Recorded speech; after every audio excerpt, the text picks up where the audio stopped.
François Bon, 1925-2025, revenir à un siècle pile d'écart traversé au jour le jour, suivre au jour le jour une traversée qui appartient à Howard Phillips Lovecraft, se fabriquer comme écrivain dans la confrontation à la ville de New York, ce qui veut dire des librairies, des bibliothèques, des lectures, un cercle d'amis proches et pas seulement correspondance, le Kalem Club, ils sont 6 ou 8, c'est variable. Et aujourd'hui, un numéro un peu spécial parce qu'on est le 1er mars. Ça veut dire que dans ce long marathon qui aura 370 épisodes, puisque la date du 6 janvier, celle qui clôt ce petit carnet, c'est la date où il s'interrompt, son retour à Providence, eh bien, on a réussi à boucler les 60 premiers. Nous voilà donc au 60e épisode, 1er mars, et ça donne de la force, comme la lumière d'ailleurs, qui là vient aujourd'hui, hop là, de face.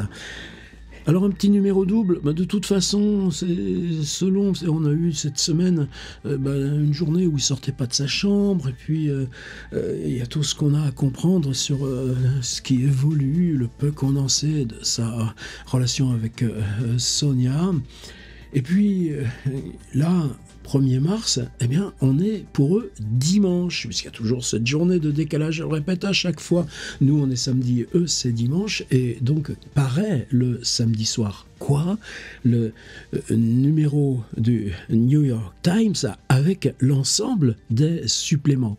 Le premier, le supplément littéraire, mais il y a aussi un supplément magazine, ça veut dire qu'on accueille ce jour-là un livret intercalé, comme le supplément littéraire, c'est un livret intercalé de plus petit format qui est fait uniquement de photographies et une partie magazine, et là c'est dans le journal ce jour, Read Papers. J'ai lu les journaux. New York Times, mais aussi parce que Lovecraft est abonné, bien sûr, au journal de Providence. Il y a toujours ce jeu. Et c'est peut-être ça aussi une réaction un peu liminaire. C'est pas le Lovecraft auquel on s'attend. Ben non, mais justement, c'est comme Marcel Proust, c'est comme Franz Kafka, c'est comme d'autres. C'est pas construire l'auteur d'après ce à quoi on s'attend, mais travailler à se rendre présent l'auteur dans les contradictions, dans le dépli temporel, dans la fabrique de l'œuvre, dans les notes, dans ce qui s'écrit ou se réécrit, puisqu'il publie là en 1925 des choses écrites souvent en 1920, 1922, et il y a cette latence avant le grand flux de grandes œuvres qui suivra, le retour à Providence. Mais c'est à nous, là, d'appréhender cette réalité, de dire c'est cela aussi Lovecraft. En quoi c'est important ? C'est toujours cette idée là du reclus de Providence enfermé dans ses rêves et qu'on représente. Même là, si j'avais quelque chose à reprocher à Hippocampus Press, malgré l'excellence de leur travail, par exemple les Collected Essays, c'est cette image là d'un Lovecraft en redingote 18e, presque poudré. Non, c'est pas ça, et c'est important, nous, de comprendre en quoi cette année-là fait partie organiquement. Il n'y a pas une erreur de Lovecraft qui pourrait être biffée ensuite. Non, et c'est peut-être justement par là qu'on peut arriver à aborder, moi, quelque chose qui m'importe. C'est-à-dire quelqu'un qui s'affirme via un magazine populaire, Weird Tales, parce que justement, on n'a pas accès aux livres. Il ne publiera pas de son vivant, il ne publiera pas de livre sous son nom. Si, mais plein de fautes, et alors qu'il est déjà à l'hôpital tout à la fin, puisqu'il meurt à 46 ans. Mais est-ce que ça le confine pour autant dans une espèce de chambre séparée de la littérature qui serait ce qui a pu en être aujourd'hui, même la science-fiction, qui est une appellation plus tardive, mais qui trouvera ses fondements là, dans ce qui se passe là, dans le fantastique des années 30. Et là, toute cette année à New York, Lovecraft, à quoi il a affaire? Alors bien sûr, la littérature, l'horreur, les essais sur la littérature surnaturelle, c'est ce quoi il va s'occuper petit à petit là dans les mois qui viennent. Il est déjà centré esthétiquement sur un domaine qu'il revendique. Travailler sur la peur, mais travailler sur la peur au présent, avec toutes les micro-modifications, transitions techniques de son époque. Et c'est ça aussi que nous on suit au jour le jour, sur la photographie, sur la radio, sur le cinéma. En tout cas, moi, c'est bien ce qui me passionne à continuer l'expérience. Et bien aujourd'hui, si lui lit le journal, eh bien, on va lire le journal avec lui. Alors, ordi, est-ce que ça va être un peu numéro double? Ouais, mais on va tâcher de le garder dans le même format habituel. Mais le PDF, lui, par contre, il va faire 14 pages. Vous allez en profiter. On est donc le 1er mars, voici une nouvelle page du carnet qui s'ouvre. Elle s'ouvre toujours donc sur le dimanche. Et vous voyez qu'elle est nourrie, 3 et de 5, une ligne de pointillés. Et je veux dire, il faudrait arriver à l'interpréter. Lever midi, ça change pas beaucoup. On fait signe à George Kirk. Et Sonia, donc elle est là, elle va s'occuper de remonter le déjeuner. On appellerait ça, nous, brunch aujourd'hui. Ils n'ont pas ce mot-là, visiblement. N'empêche qu'on fait des œufs durs. Moi, j'ai toujours un petit sourire parce que quand Sonia trouve ce premier travail là à Cincinnati, il faut qu'elle forme Lovecraft à la vie célibataire. Et elle raconte dans son mémoire comment elle lui explique étape par étape comment faire cuire des œufs durs. Et ainsi, Lovecraft deviendra grand cuisinier. Ça se limitera à ça, aux pâtes, et bientôt à ces sempiternelles boîtes de haricots réchauffés et coupés en 4 pour que ça tienne 4 jours. On n'anticipe pas. Eh bien, avec les œufs durs, on a des potato chips, maladie américaine qui continue et qui essaye toujours de s'exporter. Ces braves chips, la lamelle de pommes de terre sautées et salées, c'est très bon pour le régime, avec des crackers. Et sur les crackers, on met un petit peu de cheese, un petit peu de fromage. Et GW, je n'ai pas interprété, vous m'aiderez. Et du café, bien sûr. Ensuite, eh bien, read papers, et c'est ce qu'on va faire avec lui. Belknap qui appelle, on ne sait pas trop pourquoi. Ensuite, les copains disent quoi? Ouais, depuis qu'il y a Sonia, Lovecraft, on ne le voit plus. Loveman, Kirk et Kleiner, ils s'en vont dîner. Bon, eux, c'était le brunch. Là, maintenant, eux, ils s'en vont. Est-ce que c'est au Tiffany, au Taormina? Est-ce que c'est Downing Street? Alors, vous faites quoi? Sonia, elle est toujours bienvenue. Mais là, non. Roth, LDC. Donc, il écrit à sa tante Lillian et toujours, voilà, encore le petit pincement. Ce qu'il écrit à sa tante Lillian, c'est toujours dans ce principe de reprendre les petites notations sibyllines qu'on a ici et de les commenter, mais cette lettre ne nous est pas parvenue. Alors, oui, les copains, ils sont partis dîner. Toi, t'écris ta lettre. Voilà l'explication de la ligne. Et vous savez, c'est comme dans les mémoires de Saint-Simon, après le décès de son épouse. Et les mémoires se sont arrêtées pendant 2 mois, 4 mois. Et on a une ligne qui est faite uniquement de petites larmes. Eh bien, les copains sont partis dîner, et puis moi, je suis en train d'écrire ma lettre. Ah oui, mais boys return. Oui, donc, c'était vraiment cette suspension de points blancs, c'était ça. Et ils arrivent, les copains. On va monter chez Kirk. C'est-à-dire que Sonia, elle va rester toute seule et on n'en parle pas. Fini. Alors non seulement on va chez Kirk, mais on va aller se rechercher du café, probablement un petit scone ou biscuit à la Scotch Bakery. On n'avait pas encore entendu parler de cette boulangerie écossaise. Ensuite, les copains, donc Loveman repart chez lui dans Brooklyn. Kleiner, lui, habite dans Manhattan, justement, sur Downing Street, où quelquefois ils vont manger des spaghettis, et Howard accompagne Kirk chez lui, et on va parler toute la nuit jusqu'à l'aube. Voici pour le journal d'aujourd'hui. Je vous propose, avant d'aller voir mon PDF, on va faire toujours dans le même sens, hein. Voici mon petit PDF, donc je recopie toujours le fac-similé et un petit peu ce que je vous ai raconté, mais aussi commentaire là, de la sélection d'articles que j'ai faite. Et j'ai repris, vous savez, hier, on avait eu ce tremblement de terre, et c'est aujourd'hui seulement que le New York Times en rend compte. Et moi, j'avais triché, j'avais pris là la liste des articles en une du New York Times. Là voilà, Earth Tremor Shakes, Diamond of State, j'avais repris ça. Eh bien aujourd'hui, je vous propose la traduction là, de l'article principal. Et là encore, bon, c'est un petit tremblement de terre. Est-ce qu'il y a des morts, est-ce qu'il y a des blessés, est-ce qu'il y a des dégâts? Non, zéro. Mais justement, quand même, ça tremble. Et hier, on insistait là-dessus. Le livre de Howard Phillips Lovecraft, ça nous... ce texte bref, mais quatre emboîtements dans une même histoire qu'il appelle l'appel d'Orthlou. C'est lui qui nous apprend dans une de ses lettres à prononcer leur Tlou. Commence aussi par la description de ce tremblement de terre. C'est là où advient le rêve là, de Wilcox.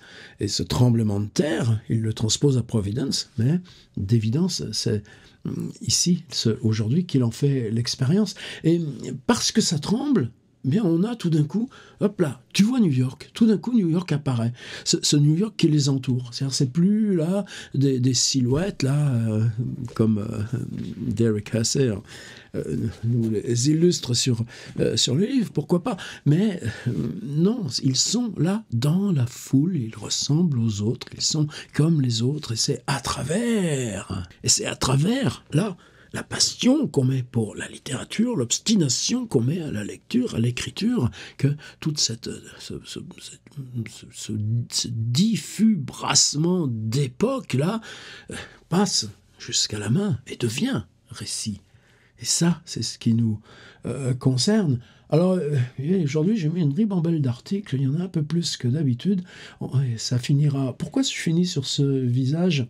Parce que, comme c'est le samedi avec les 192 pages du Times, qu'il a entre les mains à l'instant même, il y a les pages magazine, c'est imprimé différemment, avec une résolution différente, ce qui veut dire que même dans la publicité, on va pouvoir introduire la photographie. La photographie va se mélanger avec le dessin pour des compositions. Et ça, c'est quelque chose de techniquement nouveau, voir ce qu'est devenu la même idée de publicité dans les années 1970. Alors, le New York Times, on va tranquillement y aller voir, même si ça fait 192 pages. Donc, le tremblement de terre... Et je voulais vous présenter le docteur Beebe.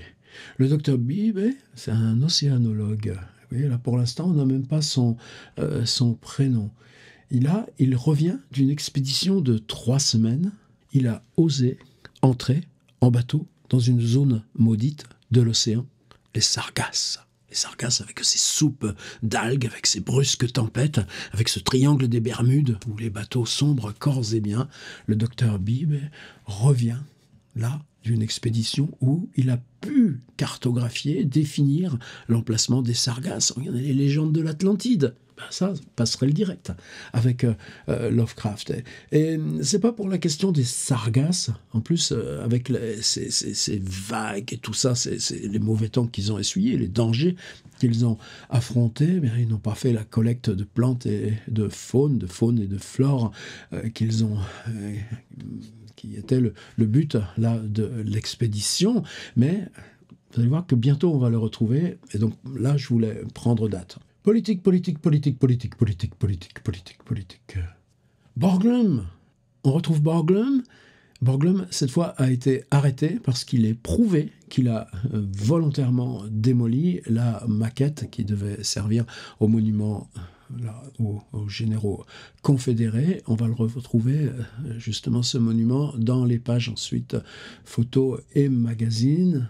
Alors, la suite de ce qui concerne Bibb et les sargasses, j'en ai fait une copie écran, c'est plus pour moi aussi pour pouvoir retrouver ces traces quand il sera besoin. Un article que j'ai trouvé intéressant.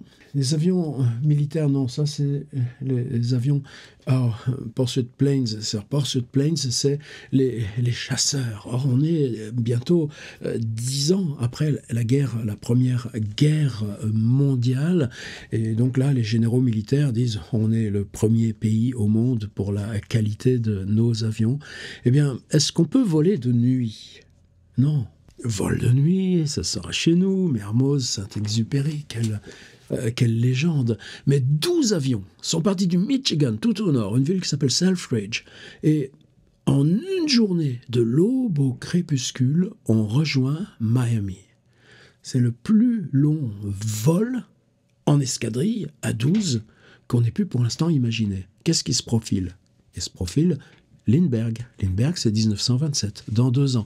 Donc cet article concernant non pas celui-ci, là, Pursuit Planes, Best says le général, mais cette expédition là par laquelle, Alt Day Flight, dans une même journée, même en ravitaillant pour les carburants, 12 avions ont réussi à rejoindre Miami depuis le Michigan.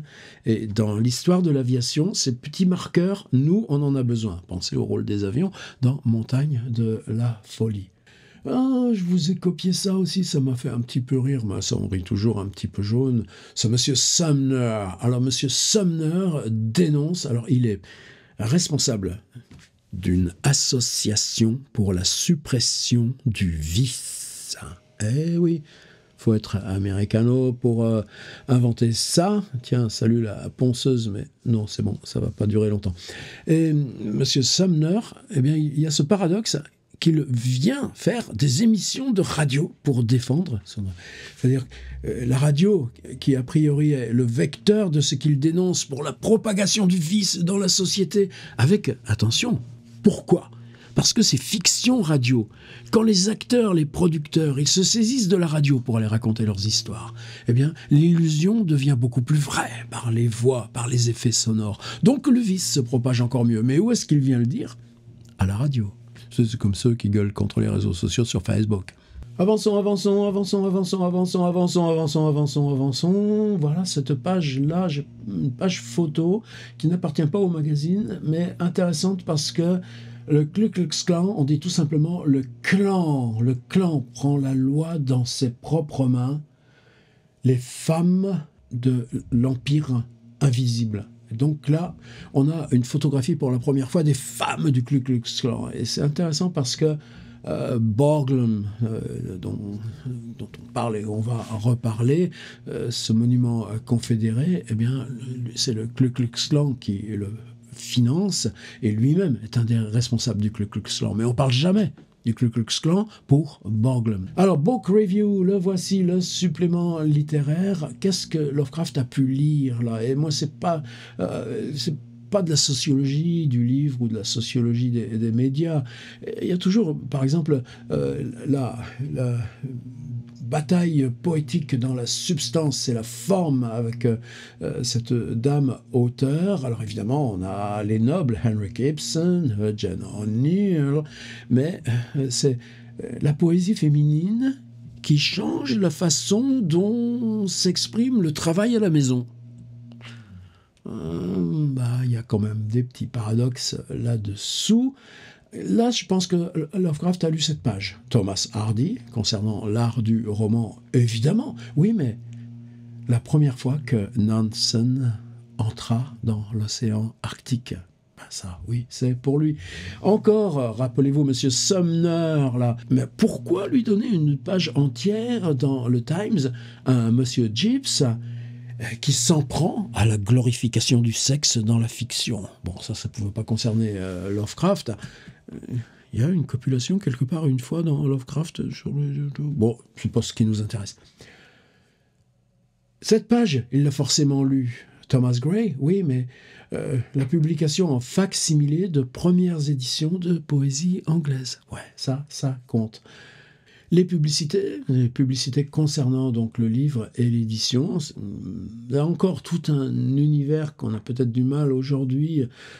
Qu'est-ce que serait, là, dans tous ces trucs que vous avez, là, je lisais par exemple, les filles de chez Point, elles font un boulot génial sur TikTok. Oh, bah, elles s'occupent pas beaucoup de mes 9 Lovecraft par contre, mais bon, je peux pas leur en vouloir. Mais est-ce que TikTok, c'est la même chose? Là, évidemment, dans le monde du livre, il y a longtemps que je suis pas allé voir, mais est-ce qu'il y a des publicités dans le monde du livre? En tout cas, en proportion égale de ce qu'est ce supplément littéraire. Voilà, ce genre de choses qui méritent quand même qu'on le prenne en compte. Puis une fois, on fera un focus là-dessus. Je vais arriver jusqu'au magazine, supplément photographique. Ça, c'est intéressant quand même aussi. Staten Island, oui, éloge de la propriété personnelle, le contraire des buildings et le contraire des skyscrapers. Et s'il va y avoir bientôt des ponts et des tunnels pour rejoindre Staten Island, peut-être qu'il est temps d'investir là dans des belles maisons comme César Birotteau dans ces terrain de la Madeleine, sauf que le tunnel se construira pas, mais bon, encore là, c'est juste les petites contradictions qu'on peut essayer de laisser venir, un petit peu comme une peau vivante. Moi, c'est juste ça qui m'intéresse. Cette peau vivante du monde, et qu'est-ce qu'elle devient aujourd'hui? Regardez, c'est-à-dire dans mon même Firefox, là donc j'ai le New York Times Archive, et l'autre onglet, c'est le New York Times au présent. Le New York Times au présent, voilà, c'est ça. Et est-ce qu'on se protège? Est-ce qu'on se défend? Est-ce qu'on attaque? Est-ce qu'on résiste? Est-ce qu'on cherche à comprendre? Mais est-ce que justement, ce travail-là aussi, oui, pour nous, il nous importe pour la littérature et merde pour le reste. On the hell of the rest. Mais c'est pas totalement séparé. C'est-à-dire comprendre ça pour eux en 1925. Pourquoi là? Oh, mes copains des US, on dirait que vous êtes tous anesthésiés. Et pourtant, ils sont à Berkeley, ils sont à San Francisco, ils sont à LA, ils sont à la Johns Hopkins à Baltimore. On vous entend ou on vous entend pas? Ils sont rétamés, les copains américains. Vous réagissez quand? Nous, on essaye. Alors voilà le supplément magazine. On va pas tout décrypter. Et c'est toujours intéressant aussi la façon dont ils combinent les cercles, les ovales, les rectangles. Donc la photo devient un langage typographique. Vous voyez, là, par exemple, ce mélange où ici, on peut avoir un travail.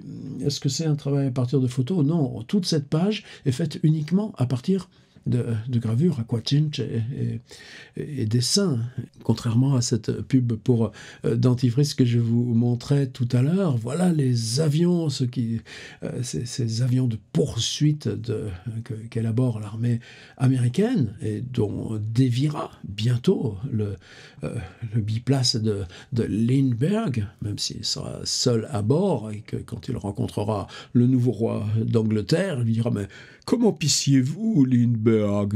Tu as une bouteille et tu vides la bouteille d'à côté. Et voilà la seule chose qui intéressera le roi d'Angleterre, mais les anecdotes sont connues. Vous voyez que l'avion, c'est pas indifférent. Regardez, premier survol aérien de l'Etna. Ouais, c'est la photographie qui parle, il n'y a besoin de rien d'autre. Voilà ma photo. Là, maintenant, combinée avec le dessin pour fabriquer, entrer dans l'univers de la publicité. Là, il y a les sports. Alors, j'ai pris aussi ce truc avec les 5 champions de la course des 6 jours sur piste. Parce que peut-être c'est non, mais Maurice Brocco, on a envie de savoir sa vie à Maurice Brocco. Et là aussi, j'ai trouvé des trucs. Dans toujours ce numéro, là, cette partie magazine, l'automobile, c'est-à-dire la technique se mélange organiquement au rêve. Et c'est dans cette partie magazine, ou c'est avec cette partie magazine que je voulais terminer. L'esprit de Dickens revient dans son ancienne maison. On passe ensuite à l'art. Et on a ce supplément du New York Times, maintenant délibérément consacré au théâtre et au cinéma. Oui, alors là, on n'est pas dans de la photo, on est dans la recréation au dessin de visage. contrairement à ma publicité pour dentifrice. Théâtre, théâtre, théâtre. Évidemment, les programmes, la publicité est payée. Et là, il y a cette page, et c'est cette page sur laquelle je voudrais terminer. Il y en a d'autres, hein. J'ai pris aussi, dans cette partie magazine, une page sur les nouvelles inventions et possibilités de l'électricité. Et ça, quand même, non seulement c'est pas rien, mais pour Lovecraft, c'est totalement essentiel. Vous la retrouverez dans le PDF. La musique avec le théâtre, mais cette page, pourquoi elle est pour moi exceptionnelle, en tout cas une sorte d'irruption qu'on n'aurait pas pu supposer, une page entière sur non pas les nouveaux films à l'écran, même si ça fait aussi partie de la page, mais pour parler du cinéma, on va parler de comment il est fait. Et on va avoir, par exemple, donc il y a un article qui est signé, alors Nanook Producer, vous connaissez Nanook, évidemment Roberto Flaherty, mais c'est pas rien, cette irruption. Mais les effets et les trucages pour tourner The Lost World, ou les 10 commandements de Moïse. Ça, cette page, les articles ne sont pas signés. Or, visiblement, quand Lovecraft insiste, Red Papers, il y a une attention particulière ce jour-là au supplément du New York Times. Pour moi, ces articles-là sur les trucages, ils sont complètement en prolongement de ce livre-là sur lequel je continue de traduire. C'est tout bientôt que vous l'aurez, où on a 30 chapitres de Ernest Dench, un ami, un proche, et de Lovecraft et du Calem Club. Chapitre 39, aspect pratique de comment on a filmé la guerre européenne, enfin comment on filme, c'est au présent, c'est en 1915, comment filmer les combats dans les tranchées. Des obstacles à filmer les personnalités royales. Ça suppose un article? Ouais, ça suppose un chapitre chez Dench. Comment filmer les insectes et les microbes et les rendre présents à l'écran? Oui, c'est des questions en 1915. Filmer des extérieurs la nuit, par rapport à ce qu'on se disait sur les avions qui n'ont pas encore possibilité de vol de nuit.